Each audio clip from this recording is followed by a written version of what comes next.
The people of New York for sending Alexandria to the U.S. Congress. She is not only one of the great members of Congress, she is inspiring working people and young people all across the country. Thank you, New York. Now, everybody knows that a New York City mayor's race attracts a lot of attention. That's not new. It's the largest city in the country. You got 8 million people. Everybody is interested in what happens here. But this mayor's race, my friends, is different.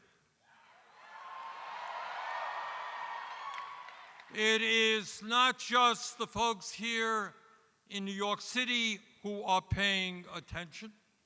It's not just people all across our country who are watching this race. It is not just the President of the United States who seems to be very, very concerned about who wins this election. The truth is that people all over the world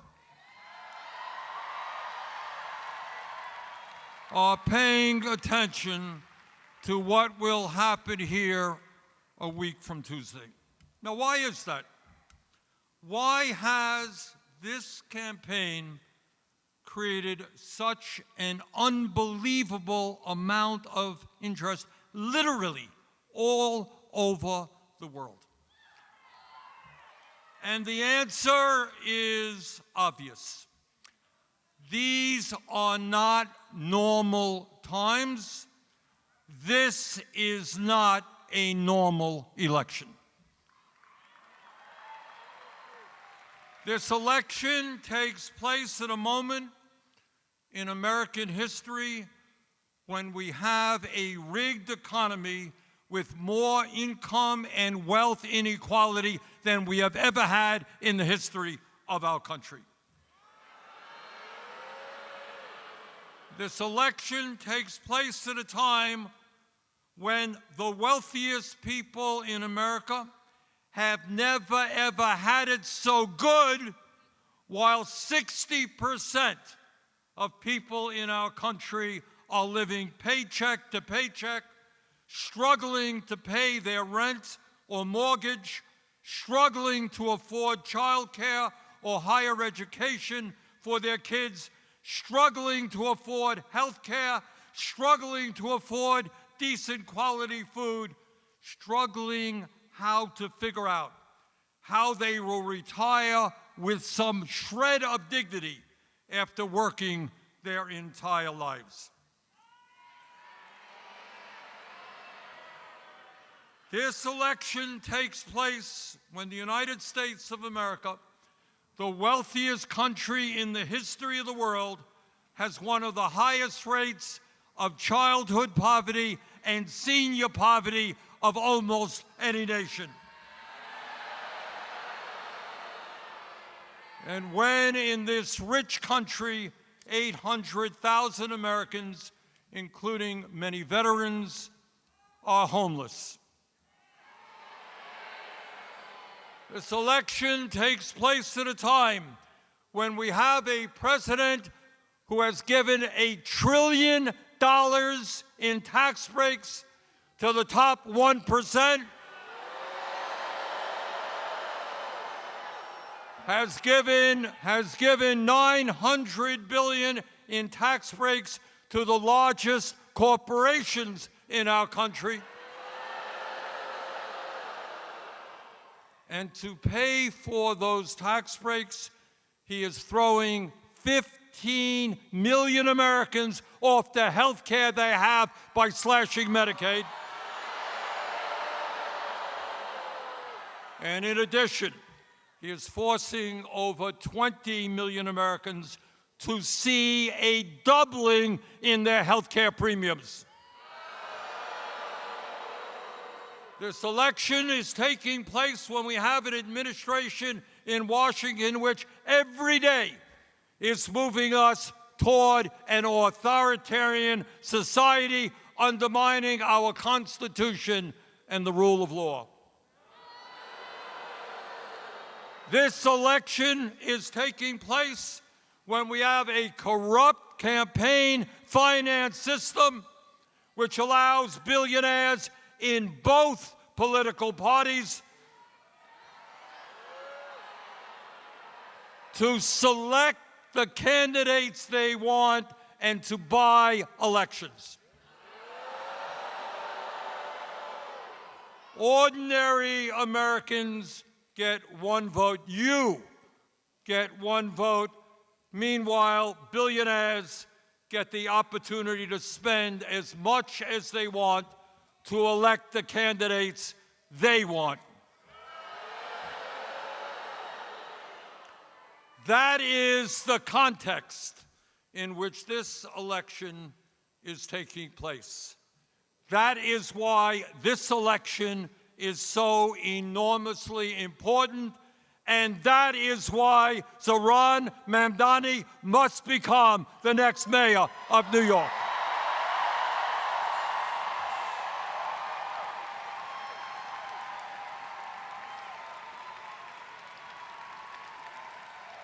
New York must have a mayor who represents the working families of this city, not the billionaire class.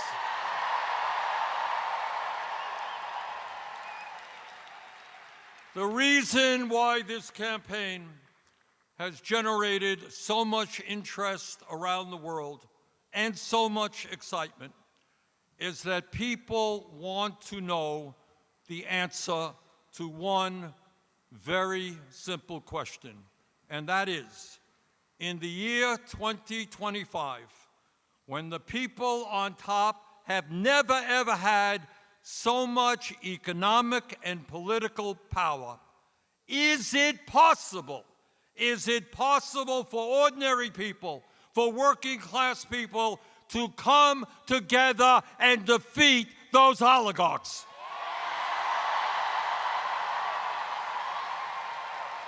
You're damn right we can.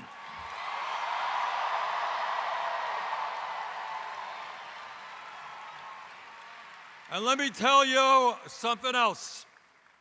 At a moment when Americans are extremely distressed about where we are as a nation, economically and politically, a victory here in New York will give hope and inspiration to people throughout our country and throughout the world.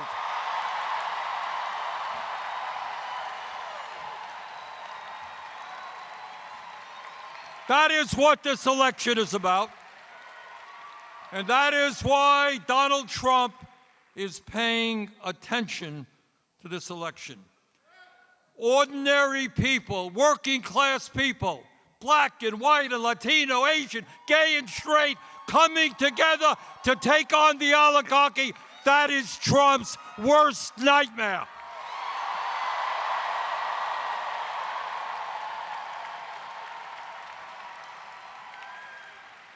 And what Trump and his oligarchic friends know, that if New Yorkers come together and elect Zohran, we can do that from California to Maine. We can defeat the oligarchy.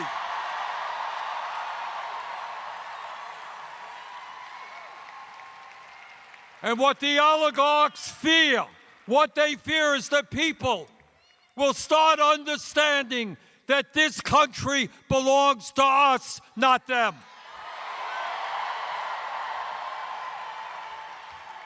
And all over the country, when people are inspired, when people are standing up to power, they will ask some very simple questions. Why are we in the United States the only major country not to guarantee health care to all as a human right?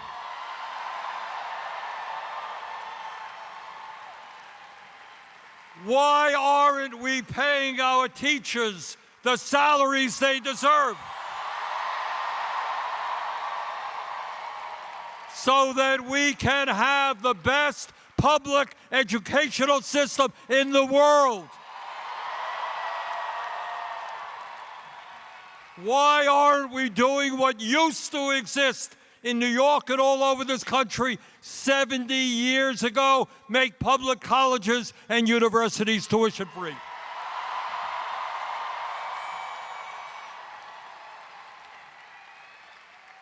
Why in the richest country on earth aren't we ending homelessness and building 5 million units of low-income and affordable housing?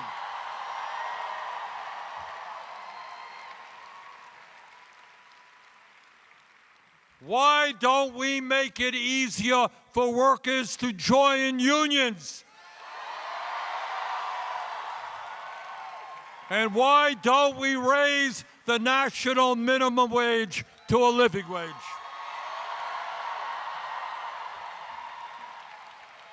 And when so many of our seniors are struggling to cover their basic needs, some 22% of seniors in America are trying to survive on $15,000 a year less. Why aren't we raising Social Security benefits and providing pensions to the workers in this country who desperately need them? And why don't we have a foreign policy which does not spend billions of dollars on a Netanyahu government starving children in Gaza?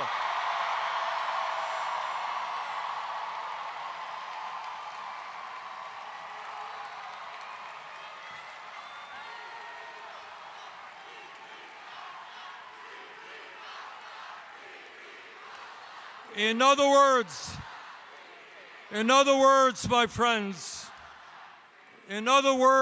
friends, a victory for Zohran will help Americans understand that in the richest country in the history of the world, there is nothing we cannot accomplish.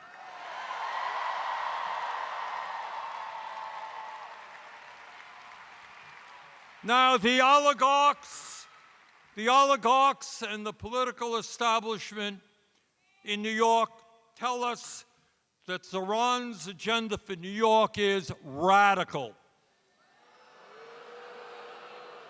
Really?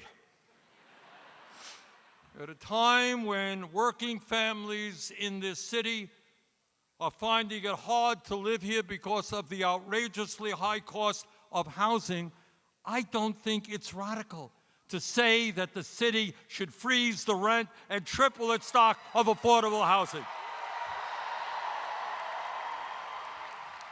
That ain't radical. At a time when working families can't afford the high cost of childcare, and psychologists tell us the most important years of human development, intellectual and emotional, are 0 through 4, why shouldn't we have a situation where every child in America gets the best quality child care we can provide?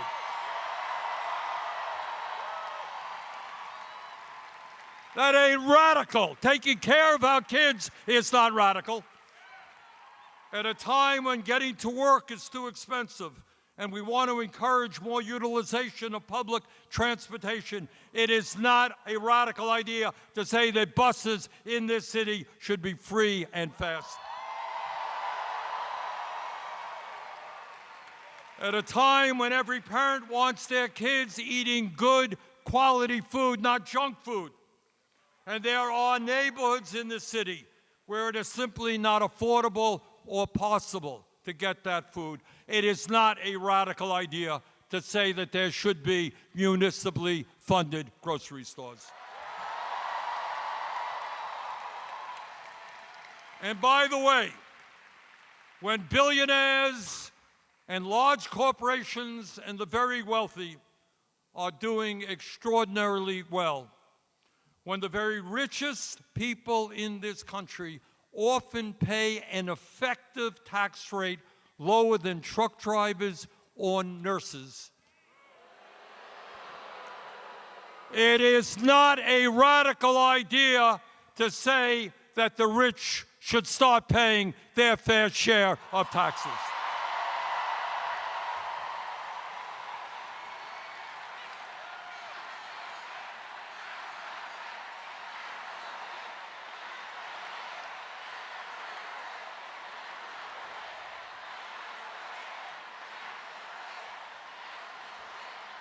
Brothers and sisters,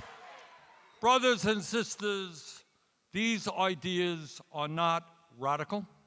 They are common sense, and they are what the people of New York City want and need.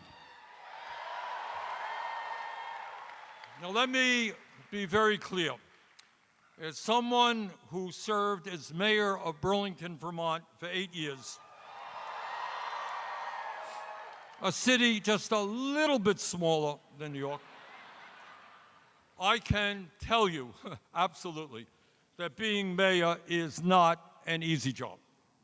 In local government, the people hold you accountable for everything, for picking up the trash, for crime problems, for the quality of education their kids receive, for traffic jams, blame the mayor. And that's what mayors have to deal with. And it is not easy. Zohran Mamdani as mayor is not going to have all the answers. The problems facing this country and every other major city in America are in fact enormous. So let me say this to you from the bottom of my heart. When he is elected,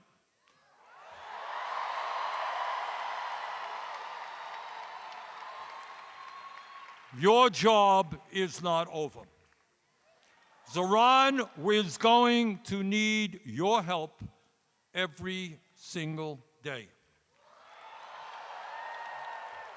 In this unprecedented moment in our nation's history, all of us together must act in an unprecedented way. And that means governing New York City and other cities in an unprecedented way. Please do everything you can to work with Zohran in order to make him and his administration the best administration in the history of New York.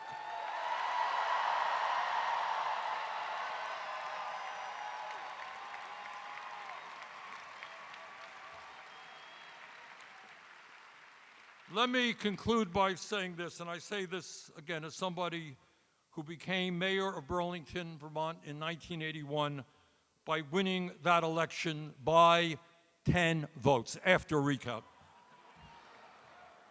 Now, I have looked at the polls here in New York. You have seen it. And the polls suggest that Zohran is in the lead, and that is great. But please, please, please, do not underestimate our opponents. They have a huge amount of money, and they are spending it right now. So I urge you, forget about the polls. Go into the last 8 days of this election assuming that you are 5 points behind.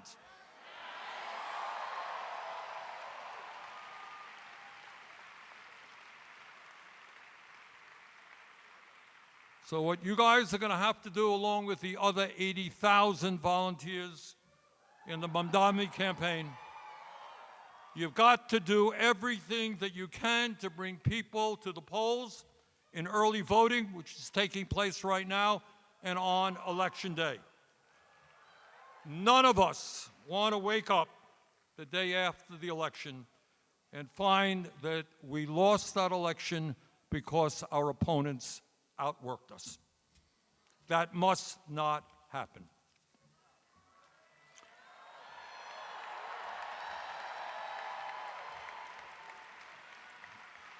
Brothers and sisters, a year ago, very few people in New York knew about a 33-year-old assemblyman named Zohran Mamdani. And when he first entered this race for mayor, he was polling at all of 1%. Nobody knew who this guy was. But Zohran did what people who are serious about real change always do. He created a campaign from the bottom on up by building an extraordinary and unprecedented grassroots movement which now has tens of thousands of volunteers.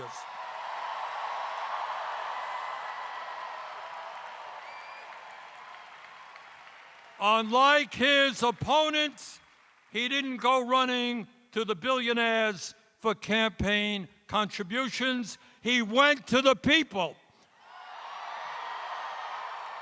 with an agenda that made sense to them. And despite being outspent 4-1, Zohran won the primary. And brothers and sisters, with your help over the next 8 days, this young man is going to make American history. It is my honor to introduce the next mayor of the city of New York, Zohran Mandani.